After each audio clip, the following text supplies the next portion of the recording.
natukene õpetlikust ja võib-olla nõuandvast jutust ja siis lõpetame siis nende tulemustega. Nõuandvaks jutuks on see, et žüriil oli nagu natuke kahju hinnata lapsi, kellel ei olnud nagu selle lauluviisi pidamisega hästi kõik.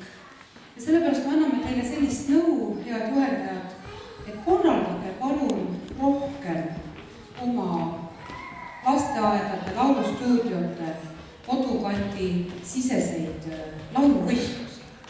Et saage omavahel kokku ja tehke lasteaias rühmade vahelisi või ka siis kutsuge lapse vanemaid ja selgitage välja koha peal juba need lapsed, kellega siis võiks võtta nagu pikema sõidu ette, sest see on muidu kõikidele koormav, teile endale ju kõige rohkem, sest et lauluvõistlusel kõige tähtsam komponent laulmisel on laul ja viisi pidamine. Et siin oli mitu toredat numbrit, mis läksid lihtsalt selle nahka, et laulu polnud. Sõnad olid ilusad ja kleit oli ilus.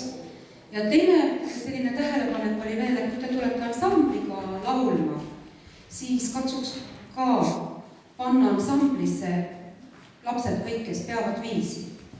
Nende ansamblite puhul me ei saagi anda välja ühtegi eripreemiat, sest kui ka 2/3 ansamblist ei pea viisi ja siis 1/3 peab, et tekkis küsimus, miks te neid 1/3 ei pannud eraldi laulma, kes oleks võib-olla isegi auhinna võinud saada.